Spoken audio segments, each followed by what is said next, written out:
ውድ ቻናላችን ቤተሰቦች እንኳን ወደ ቻናላችን በደህና መጣችሁ። ዛሬና ነገ የተለያዩ የሚደረጉ ተጠባቂ ጨዋታዎች አሉ። ከነዚህ ጨዋታዎች መካከል ነገ ምሽት 2 ሰዓት ተኩል ላይ ቼልሲ ከአስቶን ቪላ ጋር የሚያደርጉትን ጨዋታ በዛሬው ፕሮግራማችን የምንመለከት ይሆናል። ከዛ በተጨማሪም ዛሬና ነገ የሚደረጉትንም ጨዋታዎች ምን ጠቁማችሁ ይሆናል። እስከ መጨረሻው ደቂቃ ድረስ አብራችሁን ቆይታችሁ ፕሮግራሙን እንድትከታተሉ እንደዚሁም በቼልሲና በአስቶን ቪላ ጨዋታ ዙሪያ ያላችሁን ሀሳብ የጨዋታ ግምታችሁንም ኮሜንት ሴክሽን ላይ በመጻፍ እንድታሳውቁኝ እንደዚሁም ሰብስክራይብ፣ ላይክ፣ ሼር እያደረጋችሁም የቻናሉ ቤተሰብ እንድትሆኑ በአክብሮት እጠይቃለሁ።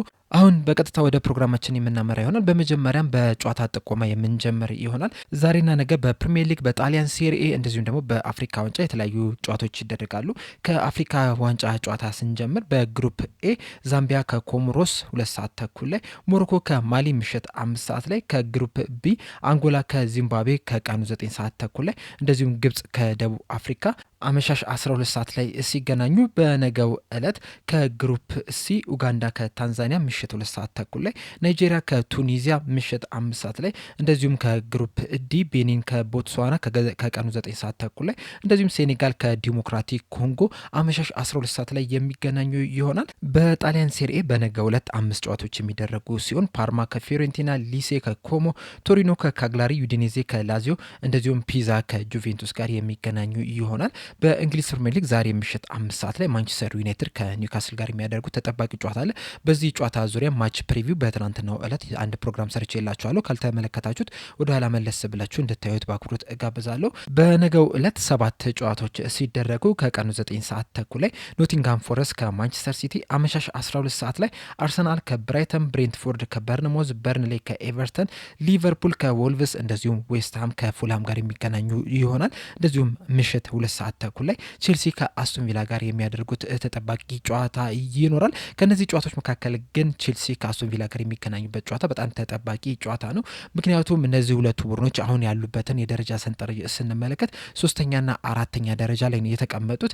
አስቶን ቪላ ከ17 ጨዋታዎች 36 ነጥብ በመሰብሰብ 3ኛ ደረጃ ላይ ሲቀመጡ፣ ቼልሲዎች በ17 ጨዋታ 29 ነጥቦችን በመሰብሰብ 4ኛ ደረጃ ላይ መቀመጥ የቻሉ ክለብ ናቸውና 3ኛና 4ኛ ደረጃ ላይ የተቀመጡ ሁለት ክለቦች እርስ በርስ የሚገናኙበት ጨዋታ ነው። በዚህም ተጠባቂ ጨዋታ እንዲሆን አድርጎታል። በእርግጥ ቢሸናነፉ ያን ያህል የውጤት ለውጥ አያመጣም። ምክንያቱም በአስቶን ቪላና በቼልሲ መካከል የ7 ነጥብ ልዩነት አለ። ነገር ግን ቼልሲዎች ከአስቶን ቪላ ጋር ያላቸውን ርቀት ለማጥበብ እንደዚሁም ደግሞ አስቶን ቪላዎች ከአርሰናልና ከማንቸስተር ሲቲ ጋር ያላቸውን የነጥብ ልዩነትም ለማጥበብ ነው የሚገቡትና በጣም ተጠባቂ ጨዋታ ነው። ነገር ግን ቼልሲዎች የሚሸነፉ ከሆነና ሊቨርፑል የሚያሸንፉ ከሆነ ደግሞ ሊቨርፑሎች ከቼልሲ በመብለጥ 4ኛ ደረጃ ላይ መቀመጥ ይችላሉ። ስለዚህ ቼልሲዎች ይህንን ጨዋታ ማሸነፍ የግድ ይላቸዋል። ከዛ በተጨማሪም ከአርሰናል ጋር የ10 ነጥብ ልዩነት አለ። እንደዚሁም ደግሞ ከማንቸስተር ሲቲ ጋር የ8 ነጥብ ልዩነት አለና ይህንን ጨዋታ የሚሸነፉ ከሆነ ይህ የነጥብ ልዩነት እየሰፋ ነው የሚሄደው። ስለዚህ ያንንም የነጥብ ልዩነት ለማጥበብም ቼልሲዎች የግድ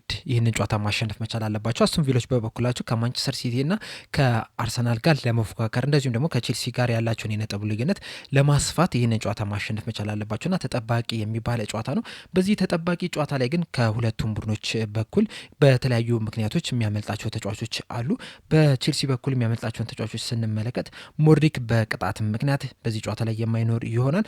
ኮልዊል ስኮ እንደዚሁም ደግሞ ላቪያ በጉዳት ምክንያት ይህ ጨዋታ የሚያመልጣቸው ይሆናል። በአስቶን ቪላ በኩል የሚያመልጣቸውን ተጫዋቾች ስንመለከት ጉሳንዳ ለአፍሪካ ዋንጫ በማቅናቱ ምክንያት በዚህ ጨዋታ ላይ የማይኖር ይሆናል። ከሱ ውጭ ግን ሃርቪ ኤሊየት፣ ቶሬዝ፣ ሚንግስ እና ባርክሌ በጉዳት ምክንያት የዚህ ጨዋታ ላይ የማይሳተፉ ይሆናል። እነዚህ ተጫዋቾች በዚህ ጨዋታ ላይ ባይሳተፉም እንኳን ጨዋታው ግን ምርጥ ጨዋታ እንደሚሆን ግን በእርግጠኝነት መናገር ይቻላል። ይህንን ጨዋታ ስናስብ እንግዲህ የግድ አስቶን ቪላን ማንሳት መቻል አለብን። ምክንያቱም በዚህ ሰዓት ላይ በጣም ምርጥ የሚባል አቋም ላይ የሚገኙ ቡድን ናቸው። ያለፉትን 5 ጨዋታዎች በተከታታይ ማሸነፍ ችሏል።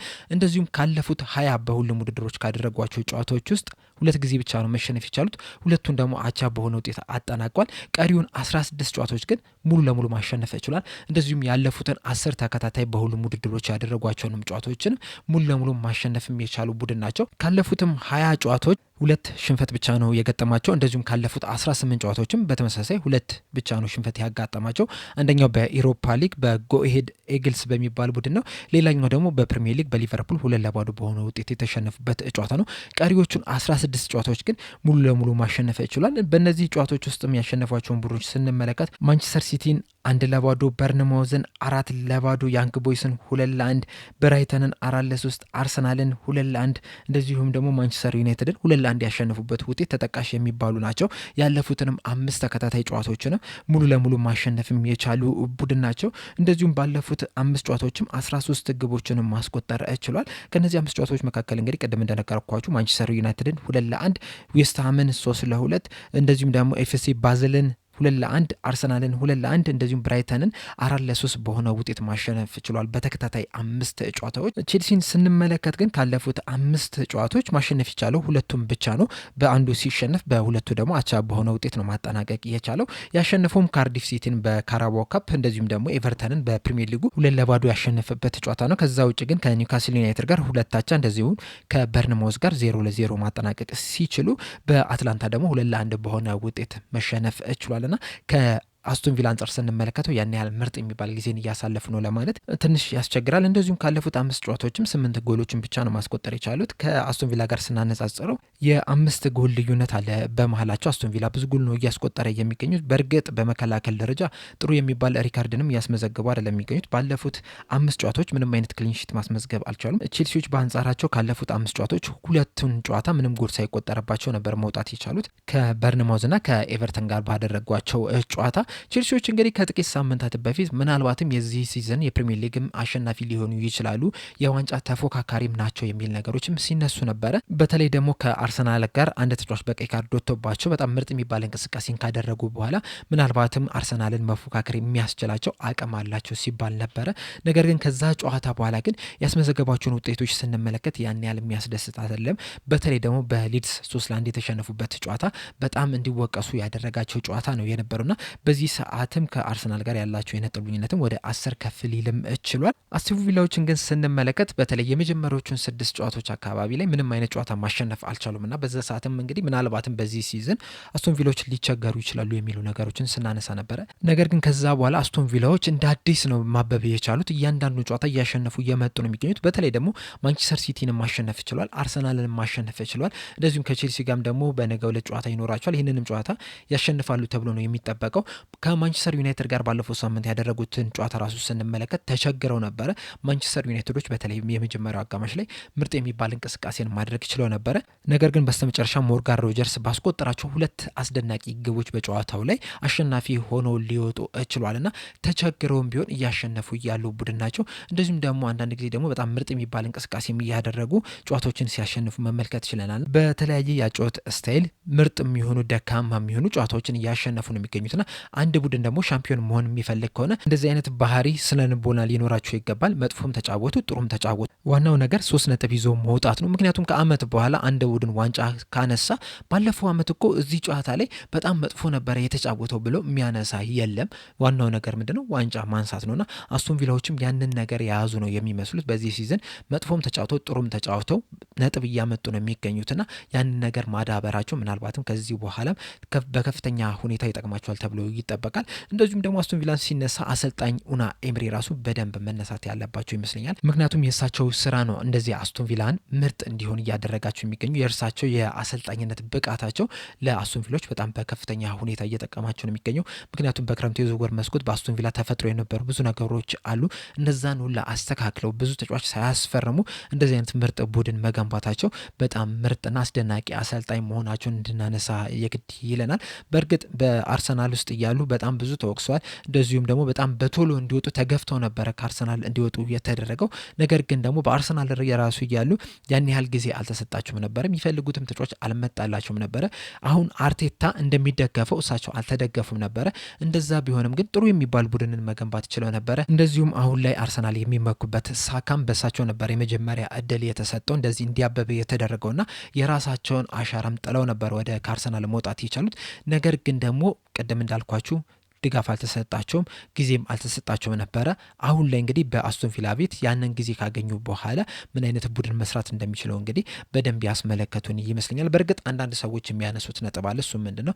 አንዳንድ አሰልጣኞች ትንንሽ ቡድኖች ላይ በጣም ትልቅ ነገር መስራት ይችላሉ፣ ነገር ግን ትልልቅ ቡድኖች ላይ ሲሄዱ ግን ያንን ነገር መድገም አይችሉም የሚባል ነገር አለ።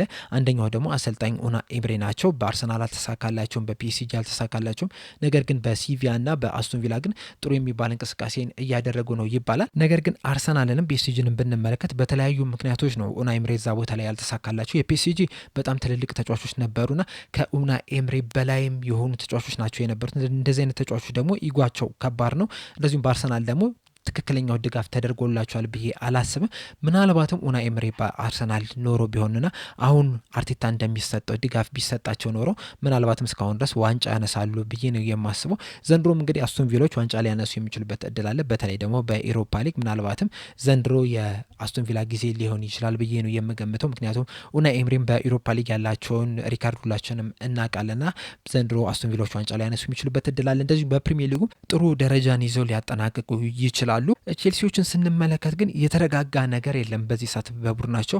አሰልጣኙም ከባለቤቶቹ ጋር ያላቸው ግንኙነት ያን ያህል ጠንካራ ነው ተብሎ አይታሰብም። በተለይ ደግሞ ከጥቂት ሳምንት በፊት የሰጡትን አስተያየት ስንመለከት ምናልባትም በአሰልጣኝ ኤንዞ ማሬስካና በቼልሲ አመራሮች ባለሀብቶች መካከል ቁርሾ ሊኖር ይችላል የሚለውን ነገር እንድናነሳ ያደርገናል። እንደዚሁም ደግሞ ከሁለት ሳምንት በፊት ማንቸስተር ሲቲዎች ፔፕ ጋርዲዮላ የሚለቅ ከሆነ ኤንዞ ማሬስካን ለእሱ ምትክ አድርገው እየተመለከቱ ነው የሚል መረጃዎችም ሲወጡ ነበርና እነዚህ ነገሮች ራሱ ቡድኑ እንዳይረጋጋ አድርጎታል። እንደዚሁም ደግሞ ውጤታቸው ራሱ ጥሩ የሚባል ውጤት አይደለም እያስመዘገቡ የሚገኙትና እነዚህ ነገሮች እንዳለ ቼልሲዎች በዚህ ሰዓት ላይ የተረጋጋ ስኳድ እንዳይኖርባቸው አድርጓቸዋልና ይህ ጨዋታም በቡድን ውስጥ መረጋጋት እንዲኖር ወደ አቋማቸውም እንዲመለሱ ወደ አሸናፊነት መንፈስ እንዲመለሱም እንግዲህ ከፍተኛ አስተዋጽኦ ያደርጋልና ይህንን ጨዋታ ለማሸነፍ ይገባሉ ተብሎ ነው የሚጠበቀው።